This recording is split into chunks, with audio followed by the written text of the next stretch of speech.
মির্জা ফখরুল কইছে না পশ্চিমা শক্তি বিএনপি ক্ষমতার দেখতে চায়, মনে আছে না? আবার শোনেন। বিএনপিকে দেখতে চায় এখন আন্তর্জাতিক বিশ্ব এবং বাংলাদেশের মানুষ। আচ্ছা, আপনাদের মনে ইচ্ছা আছে না ভারত কাকে বাংলাদেশে ক্ষমতায় দেখতে চায়? আমি আজ দেখামো ভারত কাক ক্ষমতার দেখতে চায়। কোন ষড়যন্ত্র তত্ত্ব না, একেবারে ফ্যাক্ট দিয়ে দেখামো ইন্ডিয়া কাক ক্ষমতার দেখতে চায়। তাহলে আমগারে কোনটি দেখা লাগবি? যে দেখা লাগবি ইন্ডিয়া মিডিয়ায়, ইন্ডিয়ান বুদ্ধিজীবীদের কথায়, ইন্ডিয়ান পলিটিশিয়ানদের কথায়, তাদের ডিপ্লোম্যাটিক ভাষায়, আর দেখা লাগবি আন্তর্জাতিক থিঙ্ক ট্যাঙ্কের নিরপেক্ষ বক্তব্যে। আসেন দেখি ইন্ডিয়ান মিডিয়া থিঙ্ক ট্যাঙ্ক কি করছে। থিঙ্ক ট্যাঙ্কি শুনলে আমার আবার গুয়ের ট্যাঙ্কের কথা মনে হয়ে যায়। যাই হোক, আসেন দেখি। প্রথমে দেখি টিভিএস এর একটা স্টোরি। মোটামুটি সবকিছু একসাথে করার চেষ্টা করেছে তারেক রহমানের দেশে আসা নিয়ে ইন্ডিয়ান মিডিয়ান নিউজ গুলো। টাইটেল দিছে Tarique Rahman home coming, a view from India. Tarique রহমানের দেশে ফেরা ভারতের দৃষ্টিতে তারা বলতেছে এটা potentially game changing political moment, মানে রাজনীতির গতিপথ বদলাই দিতে পারে এমন মুহূর্ত। এখানে ওরা করছে, একটা পত্রিকা লিখেছে, ইংরেজিতে লিখেছে, ইংরেজি যেহেতু লিখেছে ঠিকই লিখেছে, তাই না? এটা বাংলা করলে বোঝা যায় সাম্প্রতিক কিছু ইঙ্গিত থেকে বোঝা যাচ্ছে যে বিএনপি এবং ভারতের মধ্যে সতর্কভাবে সম্পর্ক পুনর্গঠনের একটা সম্ভাবনা তৈরি হয়েছে, যা দুইটা সাম্প্রতিক ঘটনার উপরে ভিত্তি করিয়া। প্রথমত উল্লেখ করা হয়েছে যে ডিসেম্বরের শুরুতে ভারতের প্রধানমন্ত্রী নরেন্দ্র মোদী খালেদা জিয়ার অবনতিশীল স্বাস্থ্যের বিষয়ে উদ্বেগ প্রকাশ করেন এবং সব ধরনের সহায়তা দেওয়ার প্রস্তাব দেন। এর জবাবে বিএনপি দ্রুতই প্রকাশ্যে এই উদ্যোগকে স্বাগত জানায় এবং মোদীর প্রতি তাদের আন্তরিক কৃতজ্ঞতা প্রকাশ করে। পর্যবেক্ষকদের মতে এই বিনিময়কে দুই পক্ষের সম্পর্ক উষ্ণ হওয়ার একটা ছোট হইলেও তাৎপর্যপূর্ণ সংকেত হিসাবে দেখা হচ্ছে। ভারতীয় কর্মকর্তারা হয়তো রহমানের, মানে তারেক রহমানের নেতৃত্বাধীন বিএনপিকে বাংলাদেশের জন্য আরো প্রেডিক্টেবল, উদারপন্থী এবং গণতান্ত্রিক বিকল্প হিসাবে দেখতে পারেন। এইবার আমরা সুবীর ভৌমিকের বক্তব্যটা দেখে আসি। হ্যাঁ, ভারত বাংলাদেশে কোন সরকার চাইবে? খুব সোজা উত্তর আমি তোমায় দিয়ে দিচ্ছি। Awami League is not in election, next best option is BNP, obviously not Jamaat. তারা অলরেডি 50 লাখ লোক নিয়ে জেহাদ টেয়াদের হুমকি দিচ্ছে। ফলে জামাত অবভিয়াসলি ইন্ডিয়া চাইবে না। অত অনেক কথা, ডিপ্লোম্যাটিক কথা বলে তো লাভ। কানেকশনটা হচ্ছে 71। আমরা একসাথে, আমার সৈন্য এবং মুক্তিযোদ্ধারা রক্ত ঝরিয়েছে, সেই সুবাদে Awami League. This is the historical fact. তো এই জায়গাতে হঠাৎ করে আজকে অন্য কিছু ডাইনামিক্স চলে আসবে, এটা তো আশা করাটাও ভুল। কিন্তু যে গভর্নমেন্ট আসবে তার সাথে ইন্ডিয়াকে তো ডিল করতে হবে। দেখেছেন?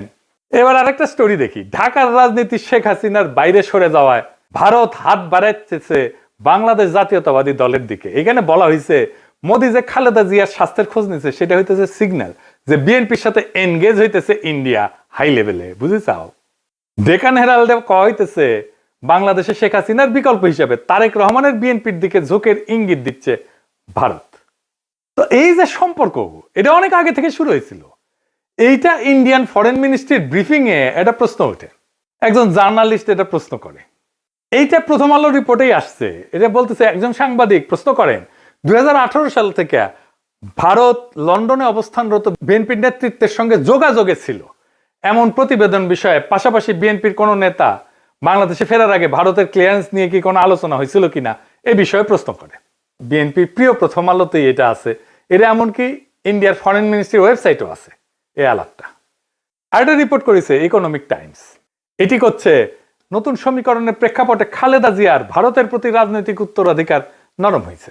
এটা ইংরেজিটা খটোমটো হয়েছে, মানে খালেদা জিয়ার উত্তরাধিকারী ভারতের প্রতি নরম হয়েছে।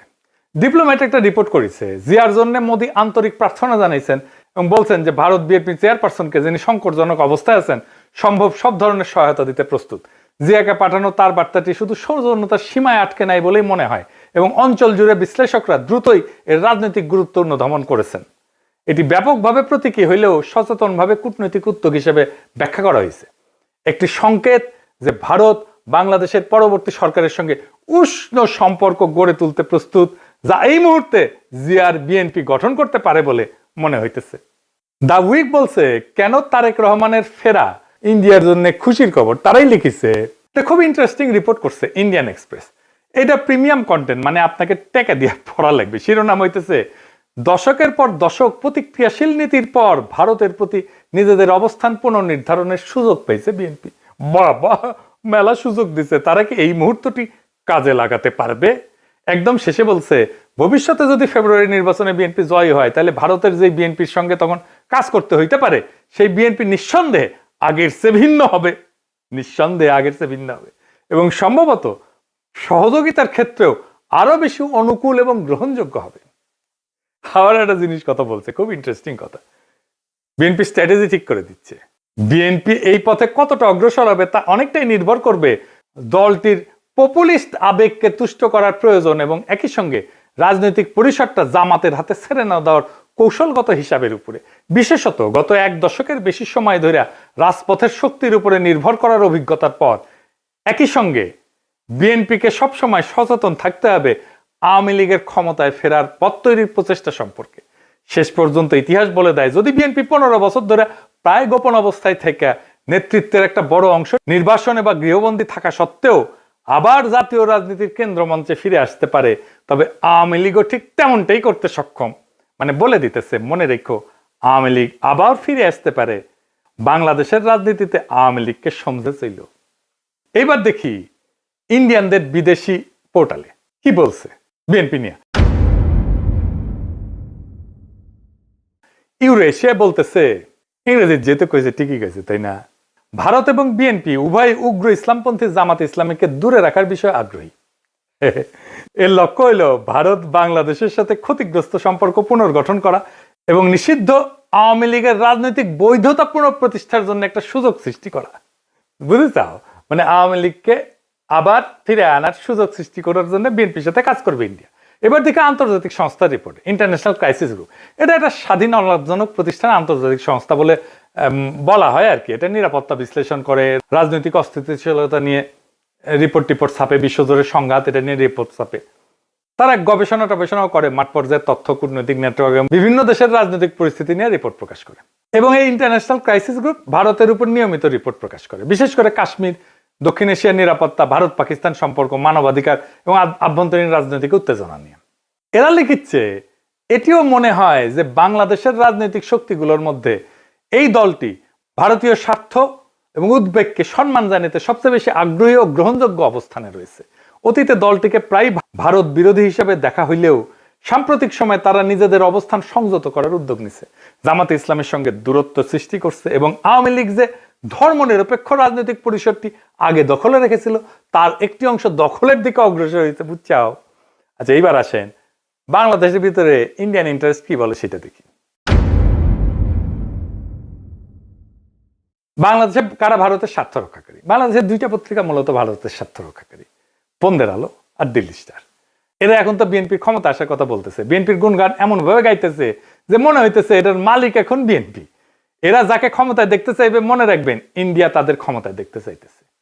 আপনারা দেখবেন প্রথম আলো, দিল্লি স্টার ক্রমাগত বিএনপির নেতাদের, বুদ্ধিজীবীদের লেখা ছাপতেছে। আপনি দেখতে থাকবেন, এরপরে শুরু হবে যারা এতদিন আওয়ামী লীগের পক্ষে লিখতো, সোহরাব হোসেন, টোহরাব হোসেন ইত্যাদি। মিজানুর রহমান তো মারা গেছে, সে থাকলে আর সেও লেখা শুরু করতো। তারা প্রথম আলোতে বিএনপির পক্ষে লিখতো। তাই প্রথম আলো, ডেইলি স্টার ভারতের রাজনৈতিক অবস্থানের এটা লিটমাস টেস্ট। জানেন তো লিটমাস টেস্ট এটা কেমিস্ট্রির কথা, ক্ষার আর অম্ল চেনে আর কি, এটা কাগজ দিয়া। তাহলে এখন মনে হইতেছে প্রথম আলো, দিল্লি স্টার বাংলাদেশে থাকাই উচিত। এত সহজে ইন্ডিয়ার অন্দর মহলের খবর আমরা কিভাবে পাবো? ওদের কাছ থেকে যেটা পাবো সেটাই বুঝে নেবো এটা ইন্ডিয়ান খবর। আপনি দেখেন 2025 নিয়ে একটা ছবি আঁকছে প্রথম আলো। এর মধ্যে প্রথম আলো, ডেইলি স্টারে আগুন নিয়ে তো কান্নাকাটি আছে, কিন্তু সবচেয়ে উজ্জ্বল ছবিটা তারেক রহমানের। উনি ভার্চুয়াল থেকে রিয়াল হইতেছেন আর যাইতেছেন উড়িয়া ভোটের বাক্সের দিকে। পিছে তারেক রহমানের বিড়ালের ছবিও আছে। প্রফেসর ইউনূসের পাশে গরিলা দুর্মুষ পেটা করিচ্ছে, কিন্তু হাসিনার ছবিটা দাদির মতো নির্মল, কত ভালো মানুষ। এই যে প্রথম আলো, ডেইলি স্টার, এইটা যে আওয়ামী বাকশালী ইন্ডিয়ান অ্যাসেট, কোনো সন্দেহ আছে এখন? এর মধ্যে খালেদা জিয়ার প্রতি সম্মান জানাইতে ঢাকা এসেছিলেন ইন্ডিয়ার পররাষ্ট্রমন্ত্রী জয়শঙ্কর। সে অন্তর্বর্তীকালীন সরকার এবং বিএনপির কয়েকজন শীর্ষ ব্যক্তির সাথে কথা বলছেন। কি ছিল তার চাওয়া? 1 নাম্বার, দুই দেশের সম্পর্কের মধ্যে যে উত্তেজনা সৃষ্টি হয়েছে তা হ্রাস করতে হবে। 2 নাম্বার, আসন্ন জাতীয় সংসদ নির্বাচনে আওয়ামী লীগকে অংশগ্রহণের সুযোগ দিতে হবে। কি আবদার! 3 নাম্বার, আওয়ামী লীগকে নির্বাচনে অংশগ্রহণের সুযোগ দেওয়ার জন্য প্রয়োজনে 12 ফেব্রুয়ারি নির্ধারিত জাতীয় নির্বাচনের তারিখ পিছাইতে হবে। এইটা প্রফেসর ইউনূস সরকারকে বলে গেছে। তারেক রহমানকে কি বলছে আমি জানি না, তবে অনুমান করি একই বার্তা দিছে। এই বার্তা কার জন্য? এই বার্তা অন্তর্বর্তী সরকারের জন্য এবং তাদের চোখে যারা ভবিষ্যৎ ক্ষমতা তাদের জন্য, তাদের সাথেই কথা বলছে। এখন একটা জিনিস পরিষ্কার করে বলা দরকার, বিএনপি এখানে কোনো চুজেন ফোর্স না ইন্ডিয়ার জন্য। তাকে যে পছন্দ করা হইতেছে তা কিন্তু না, বিএনপি এখানে কম্প্রোমাইজড অ্যাক্টর। তার মানে এমন একটা শক্তিতে সে রূপান্তরিত হয়েছে যারা আসলে ভারতের সাথে একটা কম্প্রোমাইজ করছে। ভারত বিএনপিকে চায় কারণ বিএনপি আদর্শিকভাবে শক্ত না, কাঠামোগতভাবে দুর্বল। যেই দল 15 বছর টিকে ছিল নির্বাসনে, মামলা হামলা গ্রেপ্তার গুনখুনে, আন্তর্জাতিক সহানুভূতিতে, আমাদের মতো ইন্ডিভিজুয়াল অ্যাক্টিভিস্টদের মরাল সাপোর্টে এবং অ্যাক্টিভিটিতে, সে দল জানে ক্ষমতায় ফেরার জন্য কোথায় নতি স্বীকার করতে হবে।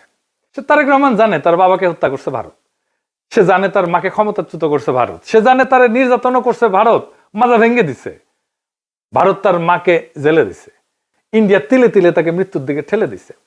আর এটাও সে জানে সে না পারছে এটা ঠেকাইতে, না পারছে নিজেকে রক্ষা করতে। তাই এই কম্প্রোমাইজ তার শক্তি না, এটাই তার দর কষাকষির পুঁজি। দিল্লির চোখে বিএনপি মানে এমন একটা দল যাকে ম্যানেজ করা যায়, নেগোশিয়েট করা যায় যার সাথে, এবং প্রয়োজনে তাকে বদলায় ফেলা যায়।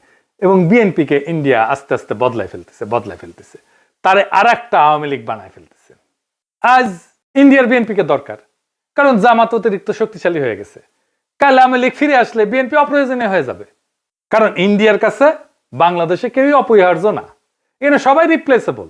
আওয়ামী লীগ চলে গেছে, এখন ধরেছে বিএনপিকে, বিএনপি চলে যাবে আর একজনকে ধরবে। তাহলে প্রশ্নটা ভারত কাকে ক্ষমতা চায় এটা না, আসল প্রশ্ন হচ্ছে বাংলাদেশ কি আবারও একটা কম্প্রোমাইজড অ্যাক্টরকে নিজেদের ভবিষ্যৎকে লিখতে দিবে, নাকি এইবার এমন একটা রাষ্ট্র বানাইতে চাইবে যাকে ক্ষমতায় রাখতে কারো দরকার পড়ে না, ইন্ডিয়ার দরকার পড়ে না, আমেরিকার দরকার পড়ে না, চীনেরও দরকার পড়ে না, যে নিজের শক্তিতে জনতার শক্তিতে ক্ষমতায় থাকতে পারে। যতদিন এই প্রশ্নের উত্তর না আসবে বাংলাদেশের সরকার বদলাবে কিন্তু রাষ্ট্র বদলাবে না, রাষ্ট্র একই রকম থাকবে। সেজন্যই দেখছেন না সংস্কার করতে চায় না বিএনপি, কারণ কম্প্রোমাইজড অ্যাক্টর দিয়ে কখনোই একটা সার্বভৌম রাষ্ট্র তৈরি হয় না, করা যায় না। ভারত কাকে চায় এটা গুরুত্বপূর্ণ না, প্রশ্ন হইতেছে ভারত যাকে চায় না সে কি টিকে থাকতে পারে কিনা। আমাদের এমন রাষ্ট্র করতে হবে, আমাদের এমন নেতা বাইছে নিতে হবে ইন্ডিয়া যাকে চায় না কিন্তু সে টিকে থাকতে পারে। ইতিহাস একটাই জিনিস দেখাইছে, দিল্লি যাকে ম্যানেজ করতে পারে সে সরকার দেশ চালায় না, সে শুধু সময় পার করে, সে শুধু সম্পদ পাচার করে, সে জনগণকে কেয়ারও করে না, জনগণের ভোটেরও দরকার পড়ে না। আজ দিল্লি যদি বিএনপির দিকে তাকায় তাহলে সেটা ভালোবাসা না, সেটা দিল্লির প্রয়োজনই। কাল প্রয়োজন বদলাইলে ইন্ডিয়ান ন্যারেটিভ বদলাবে, ইন্ডিয়ার পার্টনার বদলাবে, ইন্ডিয়ার ভালোবাসাও বদলাবে, মানুষ বদলাবে না। তাই আজকে সিদ্ধান্ত বিএনপির না, আওয়ামী লীগের না, ইন্ডিয়ান না, আজকে সিদ্ধান্ত বাংলাদেশের। আপনি কি এমন একটা রাষ্ট্র চান যে এইখানে সরকার ঢাকায় কিন্তু সেই সরকারের সার্ভাইভাল দিল্লিতে, নাকি এমন একটা রাষ্ট্র চান যাতে টিকায় রাখতে কারো প্রয়োজন পড়ে না সাহায্যের? এই প্রশ্নের উত্তর না পাওয়া পর্যন্ত বাংলাদেশে কোনো পরিবর্তন হবে না, শুধু ম্যানেজমেন্ট বদলাবে। আগামী নির্বাচনে ম্যানেজমেন্ট বদলানোর নির্বাচন না, এটা আসল পরিবর্তনের নির্বাচন, ইন্ডিয়ার বলয় থেকে বাইর হওয়ার নির্বাচন। সেই নির্বাচনে বিজয়ের লক্ষ্যে আগান। আমাদের বর্ষা বিপ্লবের অসমাপ্ত কর্তব্য সম্পাদন করতে হবে এবং আমরা এমন কাউকে ক্ষমতায় বসাবো না যাদেরকে ইন্ডিয়া পছন্দ করে, যাদেরকে প্রথম আলো পছন্দ করে, যাদেরকে দিল্লি স্টার পছন্দ করে।